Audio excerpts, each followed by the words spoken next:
De todos. 3 moças dessa família adoeceram repentinamente e começaram a falar e agir como se fossem as 3 jovens afogadas. Choravam e davam recados para a família, para o noivo e se contorciam como se estivessem sofrendo muito. Médicos foram solicitados, padre para benzer. A multidão de curiosos que entrava e saía da casa das possessas era quase igual à multidão que presenciou o desenrolar da busca aos corpos, no rio.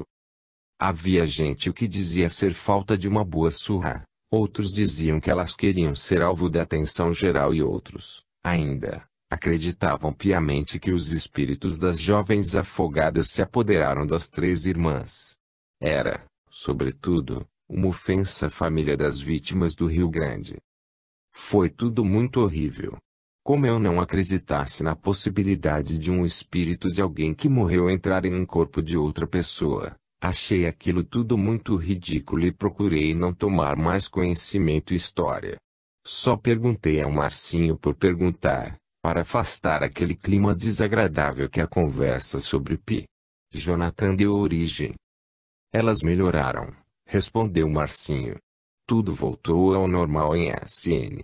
A gente, porém, que conheceu as meninas e que gostava tanto delas, não se conforma e não acredita ainda em tão brusca perda.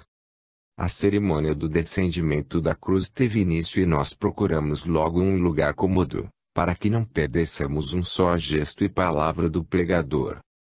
Sábado à tarde, Marcinho voltava para SN, sua terra, e barra vertical segunda-feira, Pi. Jonathan chegava novamente a JS. Como foi a Semana Santa, em SN? Perguntei-lhe. Gostei, Marine. Confesso-lhe que minha ida lá teve um certo proveito para você. Proveito para mim, o quê? Olhe, Marine. Alexandre mordeu o lábio inferior e olhou-me como de costume. Posso dizer o que fiquei sabendo em SN? Claro. Pode dizer. Fiquei assustada. O Marcinho vai se casar com a cunhada dele. Dei uma risada. Psiu. É verdade, Marine. Todos lá comentaram a mesma coisa. A família dele também? Perguntei com ar de desafio. Não. A família dele, não. Só o povo na rua. Fiquei sabendo também que ele tem um caso com uma tal de Carla. Você conhece? Ela mora em SN. Ele foi o primeiro no namorado dela. Entendi. Sei quem é, mas não há mais nada entre os dois. Você, minha filha, está sendo ingênua demais. Você está longe. É uma menina sem experiência em matéria de namoro. Ingênua demais. Se estou contando, Marine, é porque sou seu amigo e não quero que mais tarde você sofra. Agradeço-lhe, Pi. Jonathan, mas acho que Marcinho gosta de mim. Sei que o pai dele quer que ele se case com a cunhada, por causa do menino. Ele, porém, não quer. Fiquei sabendo que o pai dele quer mesmo que case com a cunhada, mas não há pressão, Marine. O Marcinho gosta dela mesmo. Marcinho era viúvo e tinha um filho. O menino era muito apegado à irmã da mãe, que morrera de parto. Por isso, Marcinho, e muita gente, achava que daria certo o casamento entre ele e a cunhada. Não sei, padre. Mas, caso eu descubra que seja mesmo verdade, a gente termina. É verdade, Marine. Se estou lhe dizendo, menina. E procurei saber, apenas para ajudá-la, pois sou seu amigo.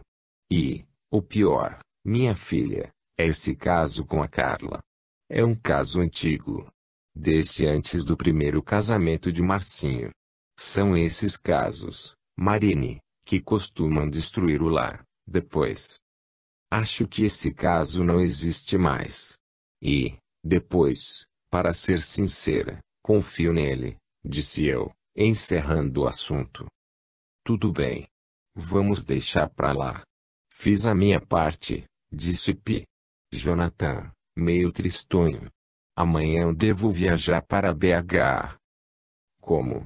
Então o senhor vai embora amanhã? Fiquei triste. Não, Marine. Preciso ir até BH, mas voltarei amanhã mesmo. Amanhã mesmo? Sim. À tarde pode passar por aqui, que estarei de volta. Pi. Jonathan não voltou no mesmo dia. Passei a noite preocupada, pensando que ele tivesse ido embora, de verdade, sem se despedir de mim. Fiquei arrependida de não ter acreditado nele. E se ele tivesse razão? No dia seguinte, todavia, Pi. Jonathan estava à minha espera no jardim da faculdade. Veio aqui ontem. E ainda me passou um susto, não é mesmo? Disse aliviada, ao vê-lo. Era tanta coisa, que não deu tempo de voltar, Marine. Perdoe-me. Tive medo de que não voltasse. O que farei quando o senhor se for? A cidade ficará vazia. À tarde não mais passarei por aqui. Tudo ficará sem sentido. Às vezes, tenho vontade de abandonar tudo e segui-lo. O que será isso, Pi? Jonathan? Tenho até medo da condenação eterna.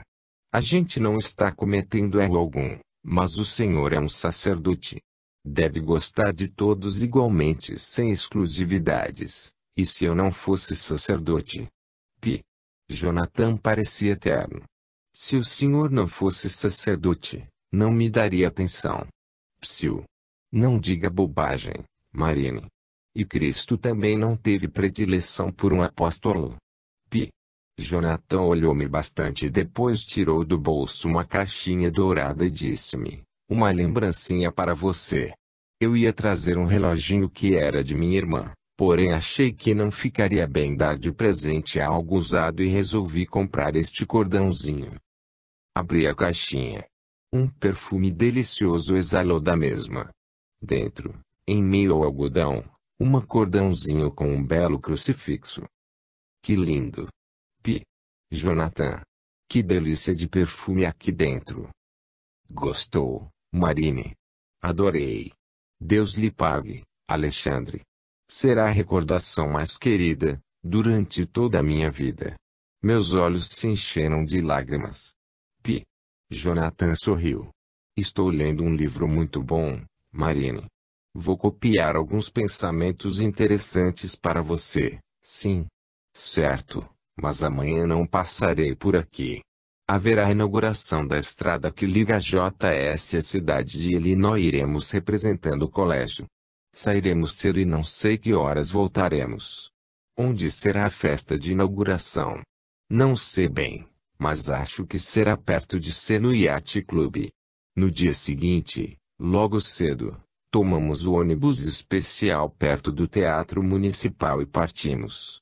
Durante o discurso do Dr. Mário Andreasa, então ministro dos Transportes, uma de minhas amigas puxou-me pela blusa, dizendo que Marcinho estava à minha procura. Saí, procurando-o, por entre povo e, minha surpresa foi enorme, quando Pi. Jonathan deu um pulo do alto de um barranco e quase caiu ajoelhado perto de mim. O senhor por aqui? Só faltava essa. Não gostou da minha vinda? Perguntou Pi. Jonathan, entregando-me um sonho de valsa. Achei engraçado apenas. Aqui está tão ruim. Tantos discursos, uma molação. Encontrei uma carona e vim. O interessante é que para Pi. Jonathan tudo se tornava fácil e simples. De regresso, quando nosso ônibus entrava na cidade, perto do quartel, a turma toda da escola estadual cantava. On Citerioeri Greenfields, que sebe dessam. On Citerioeri Tivales, Where Rivers Rum. Começamos em inglês e terminamos em português. Como é triste meu Greenfields sem meu bem. 2 dias depois, Pi. Jonathan entregou-me as anotações que me havia prometido, as quais transcrevo aqui conforme original, para você refletir. 1. Ninguém que exista neste mundo poderá sair imune dos seus sofrimentos e provações. 2. O homem mais humano é o que compreende sua natureza e age por ela, e sabe sofrer os enguiços da natureza sem perder a cachola e sem fazer guerra. 3. A soma da conta do nosso viver é o resultado, comprimido e justo, Das parcelas longas do sacrifício crescendo números, crescerá o resultado. Com suores, depois dos suores, o repouso será mais mácio. Quem não sofre não vive. O mérito de uma vida não depende das vitórias e dos bons êxitos. Sim, do trabalho que coroa sempre o herói que o faz. A vida humana é dom divino. Amar a vida é emprestar valor à oferta preciosa do Senhor de tudo. Alex. Em outro papel, dobrado ao meio, que P. Jonathan me entregara juntamente com o primeiro, estava escrito: morrer é voltar à sua origem. E do outro lado, quando se sofre, a solução é olhar para a cruz. Alex, Marine, amanhã você não precisará mais passar por aqui. Viajarei às 14 horas para BH. Como? Então o senhor partirá definitivamente amanhã? Por que não fica mais, P. Jonathan? Não posso, Marine. O dever me chama. Gostaria de poder ficar, mas não posso. Escreverei para você e quero sempre receber carta sua. Vou ficar triste. Será tão vazio. Amanhã, então? Sim, Marine, não posso mais. P. Jonathan parecia triste. Fiquei um pouco mais e depois nos despedimos. Foi uma despedida tão triste como a primeira em NP. Desta vez, porém, havia mais esperança de acontecer um novo encontro. Às 17h30 do dia seguinte, quando passei pela esquina da Rua do Santuário, as lágrimas desceram. Um vazio pesado invadiu minha alma. Um remorso subitamente apoderou-se de mim, porque não matei a aula e fui à rodoviária. P. Jonathan certamente havia esperado. Cheguei à minha casa, vazia, sem objetivo. Sentindo na alma o sabor do nada. A ausência de P. Jonathan seria agora mais dolorosa para mim. Alguns dias após a partida de Alexandre, recebi uma correspondência muito pesada. Ao abri-la, caíram várias notas de 5 cruzeiros sobre a minha cama. Fiquei horrorizada. Por que aquilo? Para que seria aquele dinheiro? Li a carta. P. Jonathan, sem sequer fazer alusão à minha pobreza, escreveu-me que mandava aquele dinheiro para eu comprar o que necessitasse para meus estudos. Fiquei indignada. Ofendida mesmo. Cheguei a detestar aquele padre. Então, ele descobrira mesmo tudo a meu respeito. E estava agora cheio de compaixão. Só para isso é que eu servia. Para ser objeto de compaixão. Comecei a chorar, com a carta nas mãos. Mamãe tentou me consolar, dizendo: acho que não há motivo para você se ofender, minha filha. Ele apenas quer ajudá-la e você merece. É sinal da amizade dele. É um absurdo, mamãe. Ele é um religioso. Não pode possuir dinheiro assim e ainda enviá-lo a alguém. Se fosse um padre secular, sim. Mas ele, não. Vou devolver esse dinheiro. Não posso aceitar, não faça assim, minha filha. Ele é um sacerdote bondoso e só teve pena de você. Pena, gritei. Só teve pena de mim. Durante a minha vida inteira serei objeto de pena, de compaixão, nada mais. Acho que você deve escrever e agradecer. E peça para que não faça mais assim. Objeto de pena, de compaixão, resmunguei. Contei o dinheiro. 35 cruzeiros. Para adquirir essa quantia, eu precisaria lavar roupa durante meses. E agora, receber de um sacerdote, assim, sem mais nem menos. Não respondi a carta de P. Jonathan, nem para agradecer. Coloquei o dinheiro em uma gaveta e não tive coragem de gastá-lo. Mais tarde, vários dias depois, sei que entreguei a mamãe e não sei ao certo, hoje, como ele foi empregado. Como não recebesse mais cartas minhas, P. Jonathan resolveu mandar outra, com mais 15 cruzeiros. Uma longa carta e mais um cartão impresso com a seguinte oração.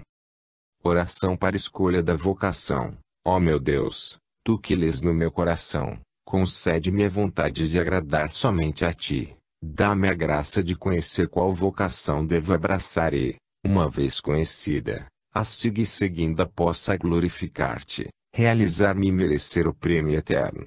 Assim seja. No verso do cartão, Alexandre escreveu: Marine, em tuas preces não te esqueças de quem não te esquece. Rezemos um pelo outro. Teu sincero amigo. P. Jonathan, BH Abril de 69. Respondi as cartas de P. Jonathan, agradecendo-lhe pelo dinheiro e pedindo-lhe, por caridade, que não mais fizesse assim, que ele estava me ofendendo. Depois, ainda recebi várias cartas de P. Jonathan.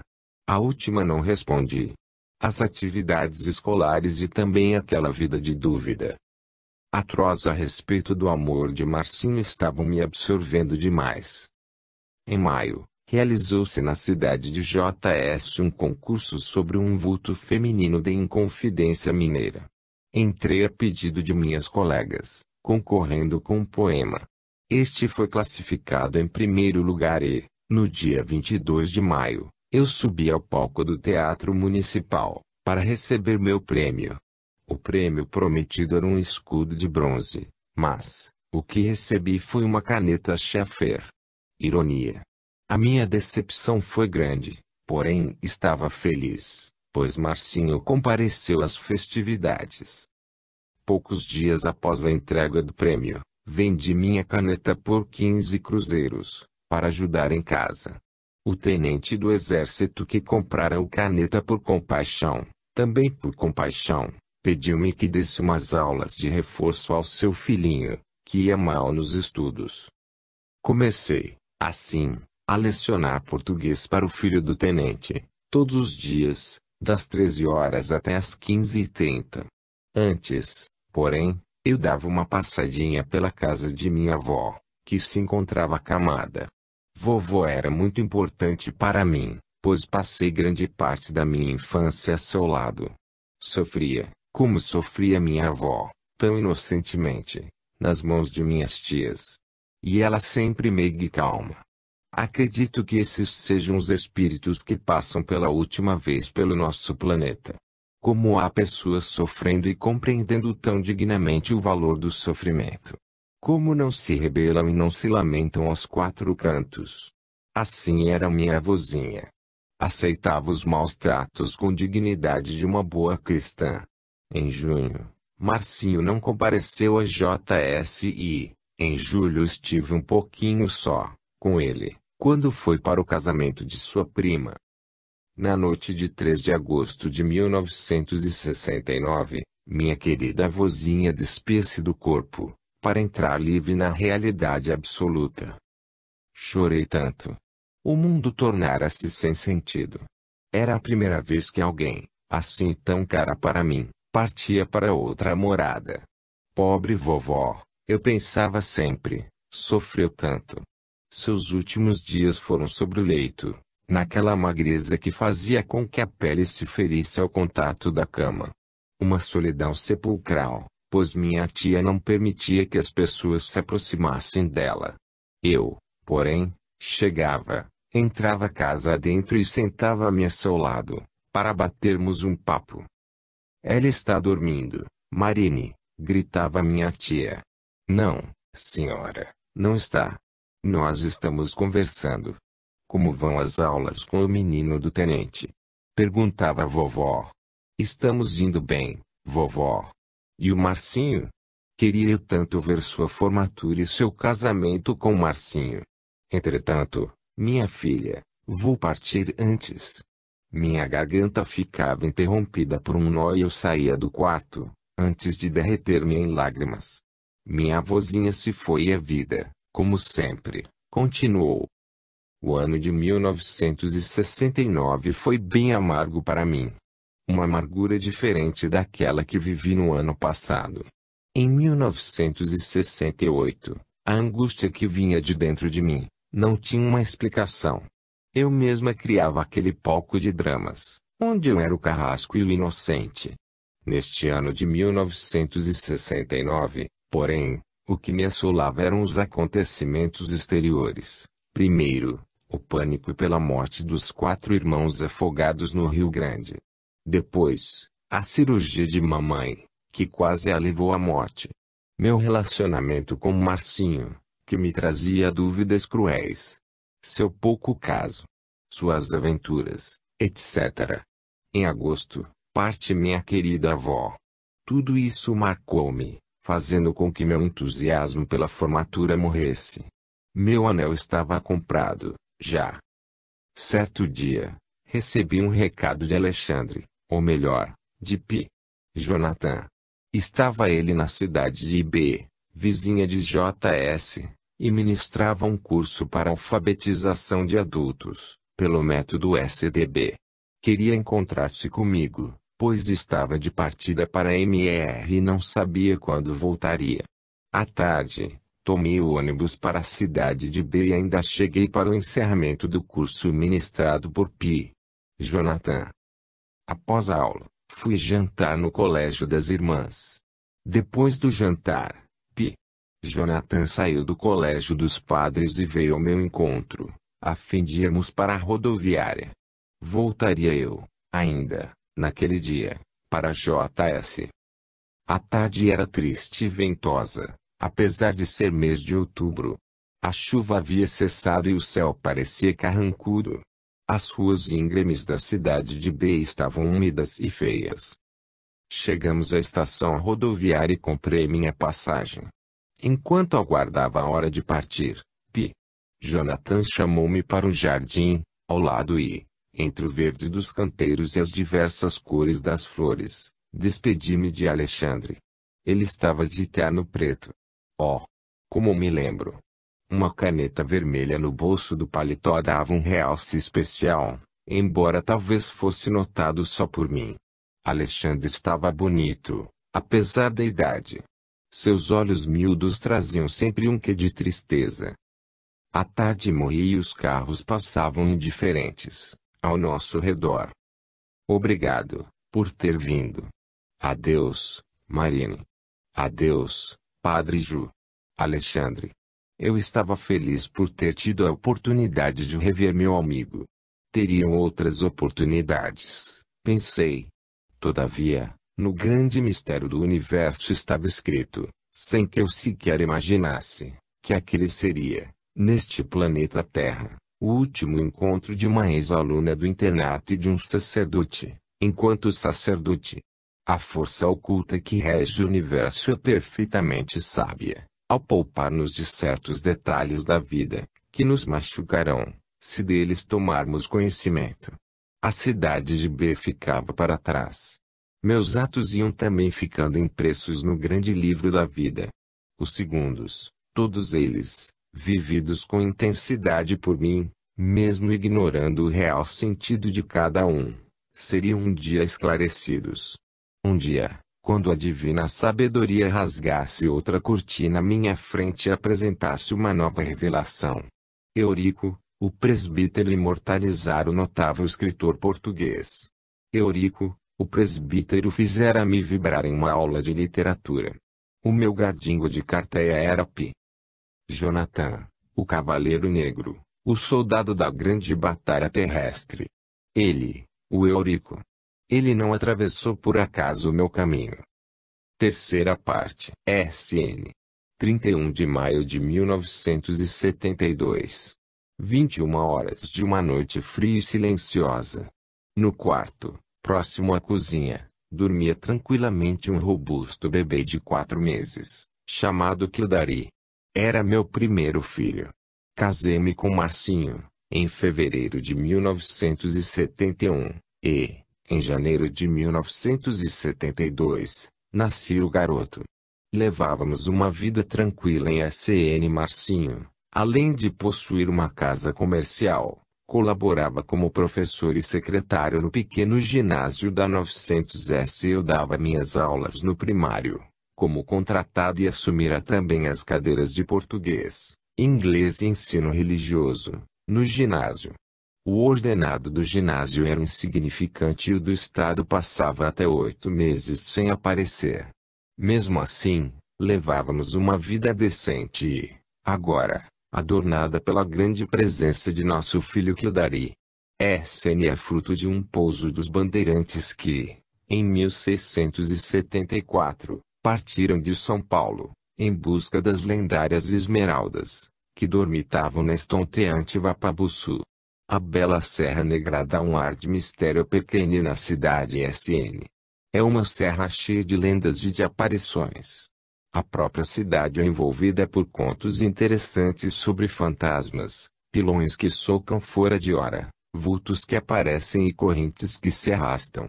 É a pequenina terra onde nasci e para onde voltei, depois de casada. Voltemos, pois, à minha cozinha, na noite de 31 de maio de 1972. Eu me encontrava à beira do fogão, preparando uma mamadeira, antes que Kildare acordasse e pusesse a boca no mundo. A casa estava toda fechada. Marcinho estava em seu armazém, conversando com os amigos. É de costume, em SN, os amigos se reunirem em armazéns, pois estes se fecham lá pelas tantas. Dentro de casa estávamos, pois, eu acordado e Kildare dormindo. Pendente da porta aqui da cozinha para a sala, havia uma cortina de fios de plástico preto e branco, cores preferidas de Marcinho, por causa do Clube Atlético Mineiro. Estava eu de costas para a cortina, fazendo mingau, quando ouvi a voz do Pi. Jonathan, chamando-me pelo nome. Virei-me depressa para atender. Vi a cortina em movimento, como se alguém tivesse passado por ela. Desliguei o fogão, apavorada, e corri para o quarto. Deitei-me e comecei a analisar o ocorrido, porque me virei para atender o Pi. Jonathan, se a última vez em que o vira foi na cidade de B, em 1969? Onde estaria ele, agora? Por que nos desligamos? Por que nos afastamos um do outro? A última notícia que tive dele foi em julho de 1970, quando me escrevera, falando sobre seu apostolado em BH.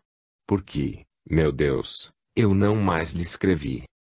Concluí que o casamento é mesmo uma solidão a dois e que talvez o padre não me houvesse chamado. Eu estaria, certamente, fraca da cabeça, após o nascimento de Kildare. Quando Marcinho chegou, contei-lhe o ocorrido e ele também disse que seria um cansaço mental. Adormeci. Adormeci e sonhei que uma infinita plantação de lírios separava-me do Pi.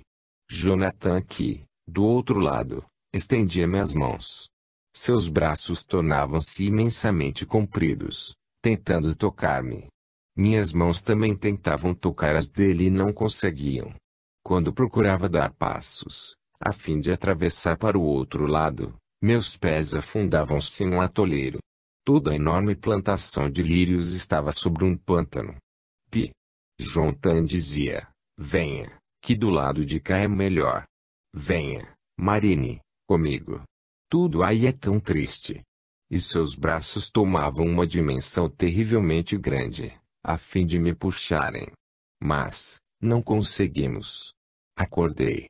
Graças a Deus, foi apenas um sonho, pensei.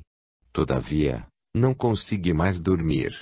Lembrei-me do internato, da escola normal, das irmãs e colegas, da cidade de NP e do Pi. Jonathan. O dia seguinte, 1º de junho de 1972, era dia santo, dia de Corpus Christi. Marcinho ia fechar o armazém para irmos à procissão. Kildare e eu estávamos prontos, à sua espera. Fui ao armazém, a fim de avisar ao meu marido se estava na hora de fechar o comércio. Quando fui voltando para dentro de casa, Marcinho chamou-me pelo tome. Virei-me. Entretanto, a voz que eu ouvira era do Pi. Jonathan e não a de Marcinho. Entrei em casa. Mal, porém, fechei a porta. Marcinho, que estava ouvindo um programa da Rádio Guarani, saiu à rua e chamou-me. Voltei ao armazém. Como era mesmo o nome daquele padre, seu amigo? Perguntou-me, desligando o rádio. Pi. Jonathan, respondi. Ele acabou de falecer em um pronto-socorro de BH. Foi vítima de um acidente de carro na Avenida Amazônia. Seu estado piorou de ontem para hoje, vindo a falecer. Descrever aqui o que, naquele momento, senti, não é fácil e nem sairá com precisão. Apenas sei que o nó na garganta não segurou as lágrimas que foram tão doridas. Entrei para o quarto e chorei amargamente. Marcinho que me perdoasse, pois eu precisava chorar. Chorar pelo maior amigo que tive. Chorar de saudade, chorar de dor pela perda, chorar de remorsos, por mais não ter entrado em contato com ele. Oh, meu Deus! Por que o levaste? Ele não conheceu minha casa. Não conheceu meu filho. Nem ficou sabendo se me casei, ou não. O remorso machucava-me muito. Fui à procissão e minhas preces durante todo o trajeto foram as lágrimas, que ninguém entendia. A dor maior foi ao ouvir a banda de música tocando músicas eucarísticas. Pi. Jonathan gostava tanto desses movimentos populares de cantos, procissões e bandas de música. O tempo foi passando. A dor pela perda dos entes queridos não morre.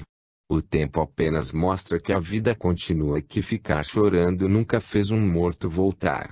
Mas eu nunca havia me conformado com a morte de Pi. Jonathan. Passei a pedir a Deus que ele me aparecesse, caso existisse mesmo alma depois da morte. Todas as noites rezava e ficava em uma atitude compenetrada, de esperança, pensando que Pi. Jonathan fosse surgir ali, perto de mim, a me falar, a me ouvir. Ficamos durante 2 anos em SN. Marcinho, em 1973, comprou um depósito de pães na cidade de Oliva e fomos para lá. Alugamos uma pequena casa em uma boa rua, no centro. Cursava eu, então, a faculdade na cidade e ele fazia pedagogia.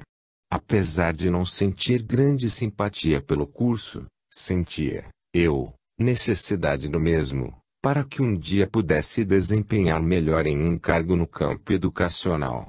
Em 1974, o professor de psicologia marcou um trabalho para avaliação, sobre qualquer obra e qualquer tema, dentro da psicologia.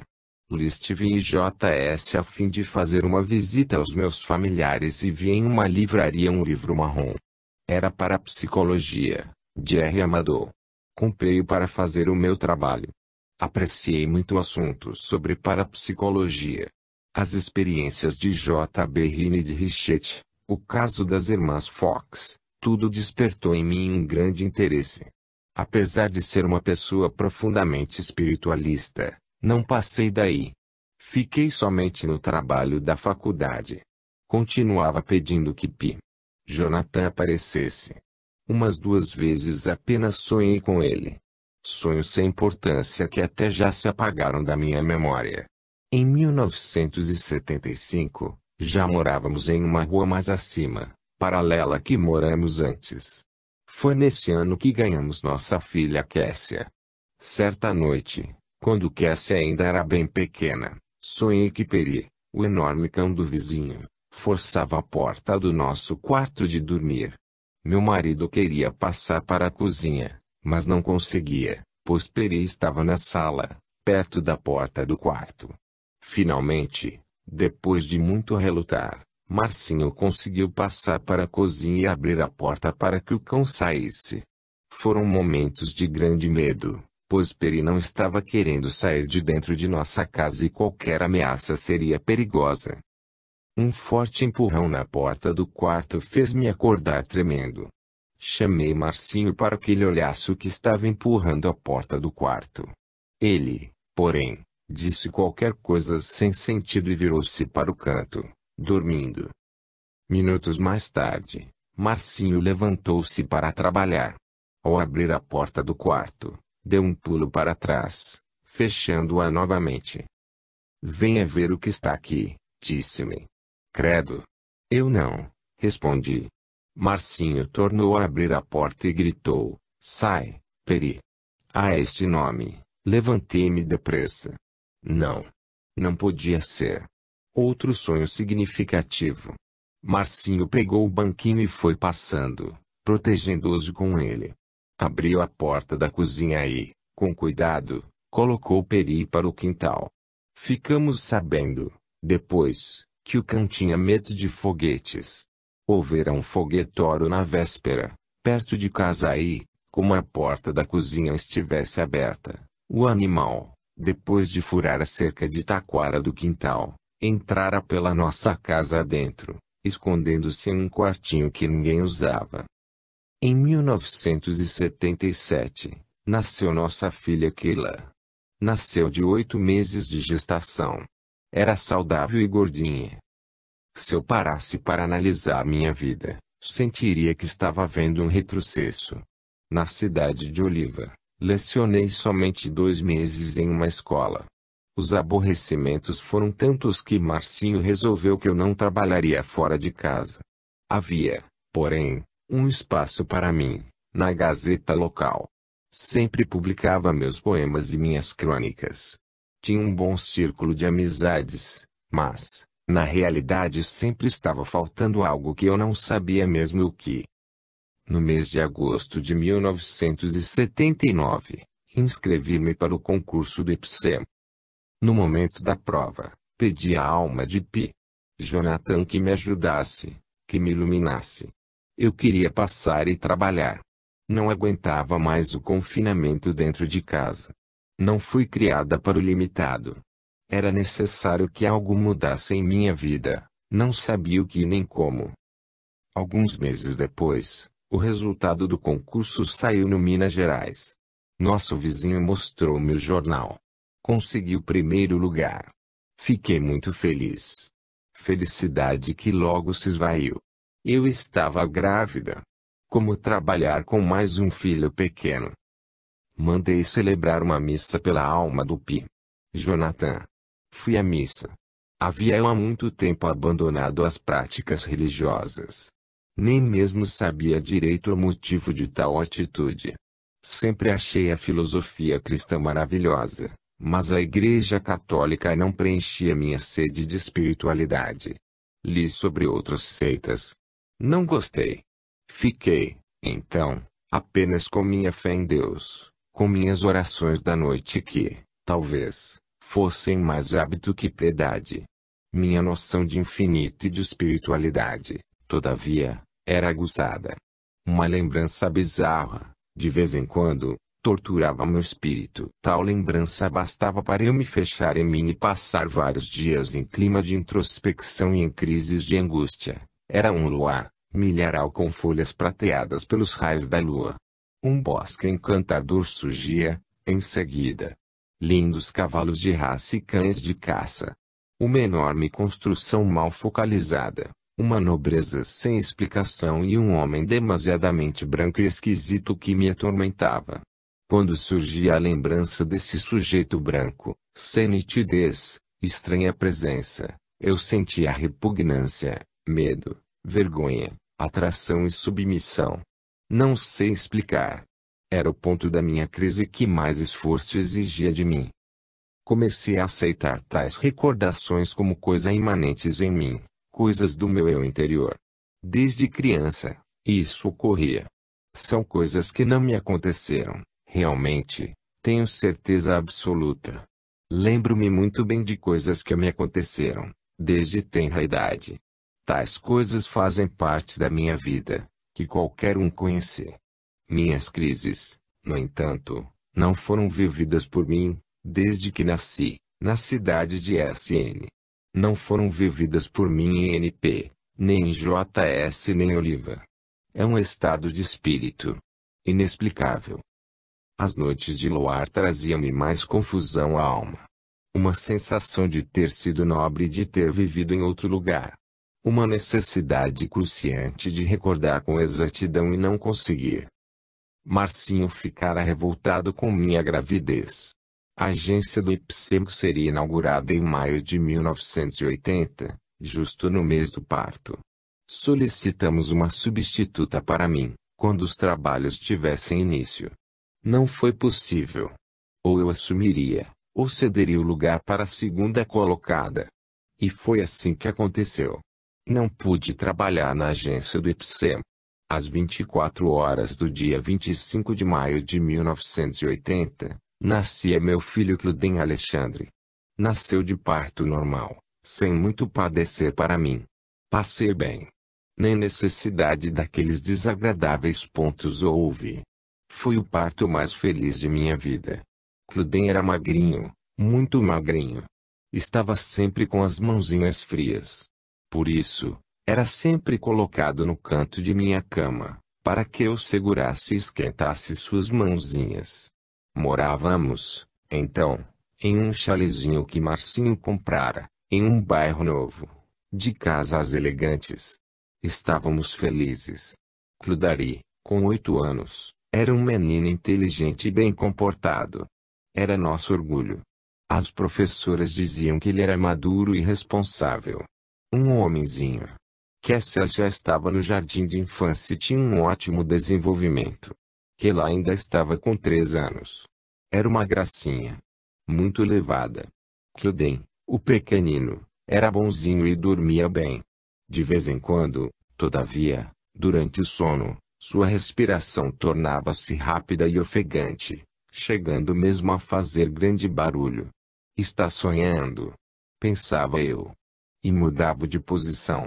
Desde a época do nascimento de Clodem, houve uma transformação inexplicável em nossa casa. Certa noite, às 21 horas, eu amamentava o bebê, sentada na cama. Havia um pequeno criado mudo encostado ao canto, entre a cama e a parede. No quarto ao lado, já dormiam as crianças. Estava eu em silêncio, observando o rostinho de Clodem, que mamava de olhos fechados. De repente, ouvi várias batidas no pequeno criado mudo, que se encontrava a um palmo de mim. Apavorada, coloquei as pernas em cima da cama e comecei a gritar por Clodari. O pobre menino veio correndo. Perguntei-lhe se ouvira alguma coisa e ele respondeu-me que ouviu fortes batidas em meu quarto. Tremendo, coloquei o bebê cama e pus-me de pé. Minhas pernas estavam trêmulas. Perguntei ao Clodari se teria coragem de ir à cozinha pegar um copo d'água para mim. Vou, sim, mamãe. No momento em que Clodari ia saindo do quarto, ouvimos muitos passos de pessoas que vinham correndo da cozinha. Um grande barulho, como se essas pessoas tivessem batido com as mãos na geladeira, que ficava na copa bem de frente à porta do nosso quarto. Clodari deu um grito, afastando-se e caindo sentado sobre uma cadeira. O barulho continuou em direção à porta do meu quarto, virando-se em seguida para o banheiro, onde cessou. Senti que eram várias pessoas, umas agarradas às outras, como se estivessem brincando de trenzinho. Os passos eram de várias pessoas correndo e pulando. Clodari não quis comentar. Nem eu. Fomos os dois, abraçados e trêmulos, ao outro quarto, pegamos as meninas e as colocamos em minha cama. Ele também ficou em minha cama e assim permanecemos, com a porta do quarto trancada, até que Marcinho chegasse. Muito barulho e coisas inexplicáveis foram se sucedendo. Certa noite, à meia-noite, estávamos, Marcinho e eu, na cozinha, tomando café e conversando. Ele chegava tarde do trabalho, nos fins de semana. Era um sábado. A casa estava toda limpinha e silenciosa. As crianças dormiam. De repente, ouvimos batidas fortes na copa, bem perto da cozinha. Na copa havia a geladeira, a mesa com cadeiras, um pequeno armário e um cercadinho para bebê. Este ficava a um canto, bem perto da cozinha. No momento em que ouvi o barulho, dei um pulo e sentei-me no colo de Marcinho. Novamente o barulho se fez ouvir mais forte, mais nítido. Marcinho também ouvira. O barulho, da primeira vez, parecia ter vindo de perto do armarinho. Da segunda vez, sem dúvida alguma, viera do cercadinho de madeira. Fomos à copa. Nada.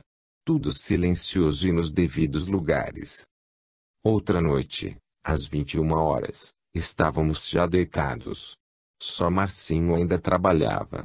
Ouvi barulho do salto alto do lado de fora da janela do meu quarto.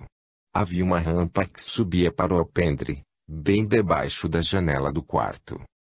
Fiquei aguardando, com a cabeça erguida, que alguém chamasse ou batesse à porta. Não chamaram. Nem bateram. Os passos de salto alto continuaram dentro do meu quarto, da penteadeira para o lado do berço de Kyuden. Cobri a cabeça, morrendo de medo.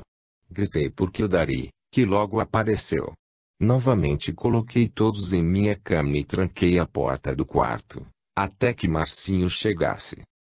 Poucos dias depois, às 21 horas, também, estando deitado e Kyuden dormindo, vi, de repente, um vulto claro perto do berço. Só um vulto, que desapareceu, em seguida. Certa vez, fomos dormir bem mais cedo que de costume. E, como estivesse cansada, adormeci logo. Acordei, ouvindo o barulho do carro de Marcinho, que descia a nossa rua e entrou na garagem. Meu marido bateu a porta do carro, fechou o portão e subiu a rampa do alpendre fazendo barulho com as chaves que batiam no garrafão de café. Em seguida, como de costume, ouvi o ruído da chave na fechadura. Ouvi, também, Marcinho bater com a chave na porta, pois, do lado de dentro, havia ficado a outra chave. Levantei-me correndo, abri a porta, cuja chave estava realmente do lado de dentro, dizendo ao meu marido que o sono era tanto, que não me lembrara de retirar a chave da porta. Nesse instante, vi que o alpendre estava vazio, que o portão da garagem estava aberto e que nem o nosso carro e nem Marcinho estavam lá. Corri para dentro, amedrontado e bati com a porta. Olhei o relógio, que marcava 21 horas e 10 minutos. Retirei a chave da fechadura e fui para meu quarto, sem entender mais esse acontecimento. O maior sonho de Marcinho era reformar aquela casa. O terreno era grande e ele queria fazer outras para alugar. Reformamos a casa. Ela ficou totalmente nova, linda. Ficou grande e confortável. No meu íntimo, porém, tudo aquilo era sem importância para mim. O vazio que sentia, de vez em quando, e também aqueles fenômenos estranhos de ouvir barulhos. Tudo ia me abatendo cada vez mais. Os ruídos que, durante as minhas noites de insônia, eu ouvia, no distante e saudoso sítio do M, nos meus tempos de criança, eram qualificados, por meus pais, como se fossem medo. Coisas de criança que não dormem. Impressões apenas. E agora? Eu não era mais criança. Os ruídos continuam. Meus filhos ouvem. Meu marido, uma vez, também ouviu. Minha casa não é mal assombrada. Em qualquer lugar que eu esteja há barulhos. Não sou paranormal, entretanto, sinto algo estranho em mim. Tenho medo de estar louca. Em outubro de 1981, nasceu nossa filha Christine. Kyuden estava com 1 ano e 5 meses. Por ser ainda muito pequeno e por ser Christine uma criança tranquila, nossa atenção para com o garoto foi redobrada. A partir dos 2 anos, uma coisa, que no início não foi motivo de minha atenção, começou a acontecer. Kyuden gritava, nervoso, que ele era o Alexandre, ele não era Kyuden. Eu não sou Kyuden, boba. Eu sou Alexandre. Na realidade, nada disso tinha importância, pois seu nome era Kyuden Alexandre. Que teria demais, se ele estava preferindo o segundo nome? Outras vezes, gritava, eu não sou Kyuden, boba. Eu sou o padre. Eu sou Alexandre. Ah! Você vai ser padre. Dizíamos. Não. Eu não vou ser padre. Não. Eu sou padre. Nada significava para mim. Era apenas um ponto de vista do garoto. Estava eu mergulhado demais no indiferentismo perante a vida, na revolta, na frustração pelo fato de achar que eu, Marine Waterloo, merecia um lugar de destaque em algum setor cultural daquela cidade, ou até do estado. Os gritos e os berros de Kilden apenas demonstravam que ele era uma criança agitada e que até para com sua mãe era agressivo, pois quantas vezes disse-me palavrões, que ninguém em casa usava, só para explicar que ele era o padre. Apesar de não ser mais uma católica de frequentar missas, comunhões e procissões, também não havia eu aderido a outras seitas. Muito menos sequer pensava em admitir como certa qualquer noção de ideia do espiritismo. Nunca havia estudado sobre o espiritismo. Pensava que o que eu sabia bastava para fazer um julgamento. E o que sabia eu? Sabia erroneamente o que muita gente sabe: o espiritismo é uma seita do diabo, é coisa de ignorantes e acaba por enlouquecer a pessoa que a ele se sujeita. Era mais ou menos assim que eu pensava. Com uma variante, porém, a filosofia católica, na minha opinião, quase nada tinha de cristã. Por isso, eu me sentia cristã e não católica. Era lamentável para mim e para as pessoas que me conheceram no tempo de colégio, que eu não mais fosse católica praticante. Jamais passaria pela minha cabeça que houvesse um sentido espiritualista, um sentido reencarnacionista nas palavras de meu filho Kilden Alexandre. Ele fazia questão de deixar claro, com suas crises de exaltação, que ele não ia ser padre. Ele era um padre. Certa tarde, fui vítima de duas coisas esquisitas. Pedi ao Kildare que fosse ao bar de um parente de meu marido, a fim de comprar qualquer coisa, que não sei mais. Enquanto Kildare saiu, levei Kilden para tomar banho. Era o limiar de 1983. Um ano promissor para mim, pois andava pela minha cabeça um desejo intenso de escrever algo que tivesse um cunho espiritual e artístico. Foi assim que, durante alguns dias, entrei em um clima retrospectivo e escrevi Sinfonia de Preces. Foi, realmente, um ano de profundas revelações para mim. Voltemos, pois, ao banho de Kilden. Embrulhei-o com a toalha e levei-o para o quarto, a fim de vestir-lhe as roupinhas. Enquanto seguia para o quarto, perguntei-lhe: onde a mamãe arranjou este amorzinho? Onde? Sempre tive o costume de brincar assim com as crianças. Elas sempre responderam que as arrumei no hospital. Ela, que sempre foi mais brincalhona, respondia que foi na casa do conde. A resposta de Kilden, todavia, deixou-me no mundo da lua. De olhos arregalados, bem sério, o menino disse-me: sabe? Eu ia de motoca.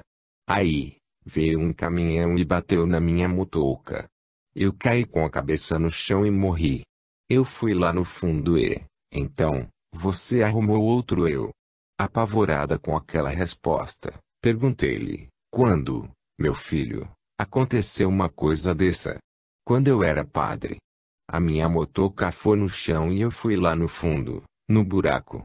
E você arranjou outro eu, e o caminhão? O caminhão foi embora para longe. Deixei-o sobre a cama, seminui e fui ao outro quarto anotar o que lhe dissera. Aquela resposta mexeria com o gelo de qualquer séptico. Era necessário que fosse anotada. Lembrei-me dos gritos de Kilden quando era chamado pelo primeiro nome. Lembrei-me de que ele sempre estava a dizer que era o padre. Lembrei-me, também, do dia 1º de junho de 1972, quando a rádio Inconfidência anunciara a morte do Pi. Jonathan, meu maior amigo. Acidente na Avenida Amazonina. Meu Deus, a minha cabeça estava a mil. Sentei-me na sala, atordoada. Só nesse instante é que notei que Kildare ainda não havia voltado do bar. Vi-o todo sujo de terra, com as mãos sangrando e o rosto machucado. Pensei que ele pudesse ter caído e se machucado. Na minha cabeça as imagens se alternavam. Kilden, pequenino, contando sua história, o acidente do Pi. Jonathan e, por fim, Kildare machucado. Imagine o meu susto, quando Kildare empurrou a porta e entrou todo machucado, conforme eu tinha sentido minutos antes. Impressionada comigo mesma, nem perguntei o que havia acontecido. Tirei-lhe a jaqueta e coloquei remédio em seus arranhões, que eram leves, felizmente. Kildare havia subido em um barranco, tropeçado e caído. Alguns dias depois, procurei pelo Sr. J. Bueno, um espírita, que era amigo de meu marido. O Sr. J. não estava em sua casa. Estava em uma reunião em casa do Sr. J. S. Pereira. O Sr. J. S. Pereira era antes líder do movimento familiar cristão, preparava encontros conjugais da diocese, cursos para noivos, etc. Viajava sempre com o Sr. Bispo e era grande amigo dele. Certa vez, o Sr. Pereira adoecera e, como os médicos não conseguissem sua cura, resolveu frequentar algumas reuniões do centro espírita, onde obteve a sua cura. Após longa reflexão, o Sr. Pereira foi ao Sr. Bispo, Dom Cláudio, seu amigo, e comunicou-lhe que seria daquele momento em diante um espírita praticante, assim como o fora no catolicismo. Não queria, todavia, perder a amizade de Dom Cláudio. Estavam o Sr. J. Bueno e o Sr. J. S. Pereira em conversa sobre espiritismo, quando cheguei à casa deste. Logo acomodei-me entre eles, em um amplo e confortável salão. Conversavam eles sobre o sincretismo religioso na Bahia. O meu problema foi exposto aos dois, pois ambos eram amigos. O Sr. J. Bueno ouviu minha narrativa com naturalidade. Já era velho adepto do espiritismo. O Sr. Pereira ficou estupefato. Observe o seu menino, de agora em diante, disse-me o Sr. Bueno. Você verá que muita coisa em comum ele certamente terá com o falecido P. Jonathan. Talvez ele tenha vindo para fazer, por você, o que não pôde fazer quando encarnado como sacerdote. Ele, certamente, nem será padre nesta encarnação. Cabe a você ser seu guia para o caminho do bem. Algo ficou por fazer no passado e, agora como mãe e filho vocês têm um compromisso. Não é nada espantoso. Tudo é muito natural. A reencarnação é muito natural. Com o tempo você descobrirá coisas, mas não se apavore. Observe e procure sempre ajudar. Quanto aos barulhos, continuou, são espíritos designados, por um plano superior, para alertar você quanto à existência de um mundo espiritual e preparar você para a nova revelação, que é a reencarnação do seu amigo padre, como seu filho Cluden. Pode também ser que amigos de P. Jonathan ainda não o deixaram definitivamente, vindo a provocar ruídos em sua casa, após o nascimento de seu filho. O fato, querida Marine, é que Deus, através dos espíritos, quer torná-la consciente de uma missão que muito você procura e ainda não encontrou. Cabe a ver guiar seu rumo de agora em diante. Saí da residência do Sr. Pereira leve e encorajada. De repente, uma dúvida atroz tomou conta de mim, e se ele veio para fazer uma vingança? Se a minha amizade foi motivo de algum pensamento errado para ele, se o meu casamento foi motivo de raiva. P. Jonathan, agora como que eu provocaria discórdia em minha vida, meu Deus. Na semana seguinte, comecei a frequentar as reuniões de um centro espírita. Senti-me muito bem lá. Havia uma boa biblioteca e eu me atirei avidamente sobre os livros, mais por curiosidade, que para me instruir e tomar posições interiores que me aproximassem da vida espiritual. A ânsia por descobertas e por conclusões sempre esteve presente em minha vida. O desejo de questionar e ter consciência daquilo que faço são fortes em mim. O meio-termo, a mediocridade não foram feitos para mim. Por isso, eu precisava ir a fundo. As poucas pessoas que respondiam às minhas perguntas, nunca me satisfaziam plenamente e eu estava sempre naquele desejo desmedido de ler, de ouvir, de sentir coisas do outro mundo. Olhava a esposa do Sr. Pereira, com um lápis sobre o papel, tentando uma psicografia, semanas a fio. Tentava eu me concentrar e passar por algo diferente, porém nada acontecia. Certa vez, o Sr. J. Bueno perguntou-me, sentiu alguma coisa, Marine? Não, senhor. Nada, olhe, senti uma paisagem muito clara perto de você. Parecia uma noite enluarada. E o lugar era Viena. Não sei explicar mais o que se passou. Não foi nítido.